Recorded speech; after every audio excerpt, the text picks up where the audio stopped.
gasto corrente.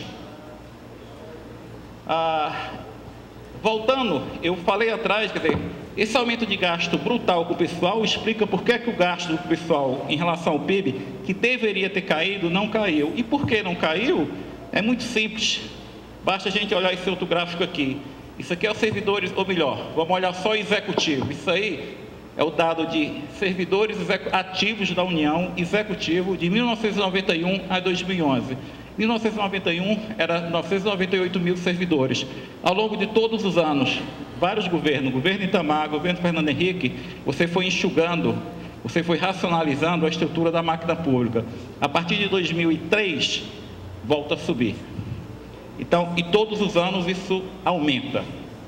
E vocês não percebem claramente, se está tendo um aumento tão grande de funcionários públicos, a qualidade do serviço público está melhorando. Eu posso falar inequivocamente que eu tenho acesso a serviço de saúde de maneira melhor, mais eficaz do que há 10, 15 anos atrás? Na minha percepção, não. Então, você aumentou muito o número de servidores e você não percebe a contrapartida disso em qualidade de serviço público. Outra explicação para o aumento do gasto, que impacta tanto o gasto social quanto o gasto com o INSS, é a recuperação do salário mínimo, que começa desde 1995. Isso é bom, isso é ótimo. Você ter aumento do salário mínimo é muito bom, ninguém discute isso. Mas toda discussão em termos de economia é uma discussão em termos de crescimento, em termos de valores. Seria ótimo se o salário mínimo no Brasil fosse R$2.000. O problema é que a gente não tem produtividade para ter um salário mínimo de R$2.000. E por isso, quer dizer, é bom ter aumento do salário mínimo? Só que hoje no Brasil, você tem instrumentos muito mais eficazes para combater a pobreza e a gente está com um mercado de trabalho bastante aquecido. Então, na realidade, a importância do salário mínimo tende a diminuir. Hoje, em Brasília, você não consegue contratar uma babá pagando o salário mínimo. Salário mínimo é importante? É o único instrumento para fazer política social? Na realidade, não. Você tem estudos do próprio governo que mostram o seguinte, que há instrumentos muito mais eficazes de combater a pobreza do que o aumento de salário mínimo. E aí, qual é o resultado de toda essa expansão de gasto que a gente teve nos últimos anos? O resultado disso é que você tem um governo que ele foi aumentando a arrecadação e perdendo a capacidade de investimento. Mas a gente precisa investir mais, senão esse país para. E o que é que o governo fez? A lei de responsabilidade fiscal, ela não é uma falha, porque quando ela foi aprovada, ninguém pensou nisso. Quer dizer, todas as leis, elas têm que ser, de tempos em tempos, aperfeiçoadas. E o grande problema que a gente tem hoje é que um governo, ele pegou um arcabouço institucional do governo anterior, do governo do PSDB, e ele não sabe como modificar esse arcabouço institucional. E ele aproveitou uma falha que tinha na lei de responsabilidade fiscal. Qual é a falha da lei? Não é falha, mas na realidade é o seguinte, para eu gastar, se vocês, deputados e senadores, decidirem que querem aumentar o gasto com educação e saúde, ou qualquer projeto de lei que vocês proporem e que tem algum impacto no gasto, vocês têm que definir de antemão a fonte da receita. Se eu quero aumentar o gasto com saúde e educação em 10 milhões, eu tenho que definir a fonte de receita. Mas se eu quiser construir um trem-bala de 40 bilhões, eu não preciso definir fonte de receita. Eu simplesmente aumento a dívida e empresto para o BNDES. E o governo extrapolou esse tipo de operação. Isso aqui é o saldo total dos empréstimos do Tesouro para o BNDES. Em 2008, ali é final de 2008, em 2007, final de 2007, era 8 bilhões de reais. O Tesouro sempre emprestou dinheiro para o BNDES, mas esses empréstimos eram na faixa de 7, 8, 9 bilhões de reais. A partir de 2008, com a desculpa da crise, você começou a emprestar dinheiro para o BNDES e esses empréstimos foram muito maiores depois da crise. O saldo no final de 2011 estava em 290 bilhões. Em fevereiro de 2012, esse saldo estava em 311 bilhões. Com as medidas de 2 semanas atrás, esse saldo agora vai para 356 bilhões de reais. Existe algum limite para isso? Se o governo quiser aumentar esse saldo para 450, 500 bilhões de reais, ele pode? Pode, até porque a sociedade não entende que isso tem um custo, e tem um custo que é muito elevado, que é um custo que é muito maior do que o Bolsa Família. E por que a sociedade não entende que tem esse custo? Porque esses empréstimos, eles não são discutidos, o custo fiscal dele não são discutidos no Congresso. É difícil calcular o custo fiscal disso, isso é trabalho de 2 horas de computador. É muito fácil. Isso é muito fácil calcular. Então, na realidade, isso poderia claramente ser mostrado para a sociedade. Vocês, deputados e senadores, podem, junto com os eleitores, podem decidir o seguinte: eu quero mais empréstimo para o BNDES, que eu quero apoiar mais algumas obras de infraestrutura, a indústria, etc. Tudo bem, mas da mesma forma que a gente discute no orçamento gasto com educação e saúde, a gente tem que discutir política setorial. Como hoje não se discute, é muito mais fácil o Brasil criar um trem-bala ou até criar uma NASA do que propriamente aumentar gasto em educação e saúde. E aí tem outro problema. Tem um problema que é muito sutil, que poucas pessoas notam, que é o seguinte: quando o Tesouro empresta dinheiro para o BNDES, ele dá o título para o BNDES. O BNDES ele não empresta imediatamente, ele pega com aquele título e fica em carteira. Enquanto ele ficar com aquele título em carteira, ele fica ganhando uma taxa de juros, que é a remuneração do título público, maior do que a dívida dele junto ao governo. Ou seja, toda vez que o Tesouro empresta dinheiro para o BNDES vai ter um aumento de lucro devido aos títulos do Tesouro que rendem mais do que a dívida dele. Isso é muito claro quando você olha a posição de títulos públicos na carteira do BNDES no final de cada ano. Antes de começar os empréstimos, 2005, 2006, 2007, no final de ano, o BNDES tinha R$1 bilhão em títulos públicos. Depois que começam os empréstimos, isso vai para 35, 25 bilhões de reais. Aquela carteira de títulos públicos do BNDES, ele fica ganhando dinheiro. Isso tem um outro impacto. Qual é? Você está transformando dívida em receita primária. Você está aumentando artificialmente o lucro do BNDES e o BNDES vai pagar mais dividendos para o Tesouro. Ora, mas se eu sou um banco público que eu preciso de mais recurso, o correto seria eu não repassar os dividendos para o meu acionista, que é o Tesouro. Ao contrário, quer dizer, eu aumento a dívida, mando mais recursos para o BNDES e o BNDES tem um lucro com esse floating e aumenta os dividendos para o Tesouro.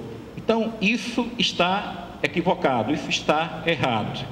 E a gente está abusando desse tipo de operação. Aí vocês poderiam me falar o seguinte: mas é importante ter um banco de desenvolvimento forte. Acontece o seguinte: o Banco Mundial definiu um novo presidente agora, 3, 4 semanas atrás. Há 2 meses da definição do novo presidente do Banco Mundial, toda a comunidade acadêmica internacional entrou num grande debate, porque vários economistas do mundo todo queriam ser presidente do Banco Mundial. E eu me perguntei o que é Banco Mundial e o que é BID. Todo mundo aqui nessa sala sabe o que é Banco Mundial e BID e a importância dessas instituições multilaterais para o financiamento de vários países do mundo. Acontece que essas instituições hoje, comparando com o BNDES, elas não são absolutamente nada. Isso aqui é uma tabela feita pelo próprio BNDES. Em 2010, o BNDES emprestou em dólar 96 bilhões de dólares. O Banco Mundial emprestou 28,9 bi e o BID emprestou 10 bi. Se você juntar os empréstimos do Banco Mundial e do BID, não dá metade do desembolso do BNDES. Claramente, é um banco que se tornou muito grande, e aí você pergunta, no que esse banco está aplicando? Ele está aplicando em coisas que são fundamentais para o crescimento do país, infraestrutura, mas ele está aplicando em coisas que não são fundamentais para o país. Ele está aplicando, às vezes, em empresas que poderiam, claramente, conseguir aumento de capital, fazendo oferta no mercado de capitais, ou mesmo se endividando junto ao sistema privado. Por que essas empresas preferem o BNDES? Porque é um dinheiro muito barato para quem consegue e com pouca condicionalidade. Se eu quero aumentar a capitalização da minha empresa, eu tenho que me reunir com vários bancos e tenho que provar para os analistas desse banco que o meu projeto é muito bom. Eu tenho que me reunir com vários bancos, conversar, detalhar meu projeto de investimento. Para eu negociar com o BNDES, eu tenho que me reunir com um banco.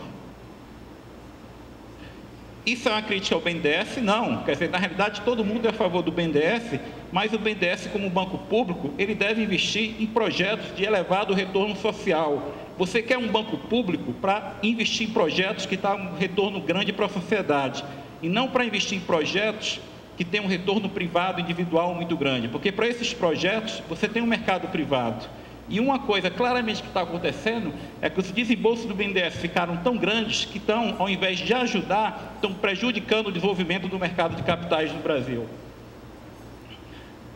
Dito isso, vamos dar uma rápida olhada no que aconteceu em 2011 para entrar na parte da indústria. Em 2011, o governo ele aumentou o superávit primário, entregou o superávit primário planejado, entregou. Só que em 2011 a gente teve 3 condições atípicas que não vão mais se repetir em nenhum dos anos agora, até o final do governo. O primeiro fator atípico foi que no ano passado você teve o maior crescimento da arrecadação federal desde 1998. A arrecadação federal no ano passado cresceu em mais de 1 ponto do PIB, cresceu 1,2, 1,3 do PIB. Isso não vai acontecer mais em nenhum dos próximos anos. Segunda condição atípica, que no ano passado a correção do salário mínimo real foi 0. Isso também não vai acontecer em nenhum dos próximos 3 anos. E a terceira condição, o terceiro fator que explica o resultado fiscal do ano passado é que o investimento público ele ficou praticamente estagnado. O investimento público em 2010 foi 47,1 bilhões e no ano passado foi 47,5 bilhões. Tem como eu segurar o investimento público pelos próximos 3 anos? Não, não tem. Se isso acontecer, o que é que vai ocorrer? O que vai ocorrer é que o Brasil vai perder mais ainda a competitividade. Tem um indicador muito bom, que é um indicador, um estudo que se chama do World Economic Forum, do Fórum de Competitividade Mundial. A última edição do Fórum de Competitividade Mundial mostrou que o Brasil perdeu 20 posições no ranking de infraestrutura. Quando você pega 142 países do mundo, o Brasil está entre os 20 piores em termos de infraestrutura. Então, claramente a gente tem um problema muito sério no Brasil, que é o baixo nível de investimento público. E aí vocês poderiam falar o seguinte: se eu tenho um problema com investimento público, o mundo todo quer investir no Brasil. Eu posso resolver em parte esse problema com investimento privado, fazendo concessão. Posso? Eu posso. Eu estou fazendo isso? Não. As concessões do aeroporto vieram com um atraso muito grande. Você tem estudos do próprio governo de 2007 falando que era preciso aumentar o investimento em aeroportos e o governo levou mais de 5 anos para fazer isso. O marco regulatório do setor de portos ainda é incerto e o marco regulatório do setor de energia ainda não está definido. Em 2015 você termina as concessões atuais e não se sabe ainda o que vai se fazer. Então, parte do investimento público, que poderia até ser compensado com o investimento privado, ele não ocorre. Por quê? Porque a gente está com a indefinição de marco regulatório. Acho que vale a pena colocar, só para a gente ter uma ideia, o seguinte: no ano passado, no primeiro ano do governo Dilma, foi feito aquele contingenciamento e o governo prometeu uma economia de 15,9 bi. Quanto foi de fato a economia? 3,1 bi. Isso foi economia em cima do orçamento. A economia real, a gente tem que ter muito cuidado, tem que fazer a diferença entre o que é corte orçamentário e o que é corte real. No ano passado, você teve um crescimento do custeio em cima desses 5 ministérios, esses 6 ministérios, em fevereiro do ano passado, o governo falou que ia cortar de custeio e investimento 23 bilhões. O que foi que aconteceu de fato? O investimento desses 6 ministérios diminuiu em 2 bilhões e o custeio aumentou em 11 bilhões. Esse foi o ajuste fiscal do ano passado. Por que a gente entregou o primário do ano passado? Porque você teve um aumento brutal de arrecadação. Quando você olha esse gráfico aqui, fica muito claro que eu passei. Isso aí é arrecadação federal. A arrecadação federal no ano passado aumentou 1,5 do PIB. Isso é muita coisa. Isso é muita coisa, isso não vai se repetir nos próximos anos. Então, a gente conseguiu entregar o primário do ano passado sem reajuste real do salário mínimo, investimento público congelado e arrecadação federal crescendo 1,5 do PIB. Foi uma situação totalmente atípica. Quando eu vejo isso, eu fico muito preocupado com os próximos 3 anos. Por quê? Porque eu estou com a indústria perdendo competitividade e se o governo não tiver espaço fiscal para desonerar a indústria e para aumentar o investimento público, o crescimento desse país vai ficar dependendo não do que é decidido na esplanada do Ministério, mas do que é decidido lá na China.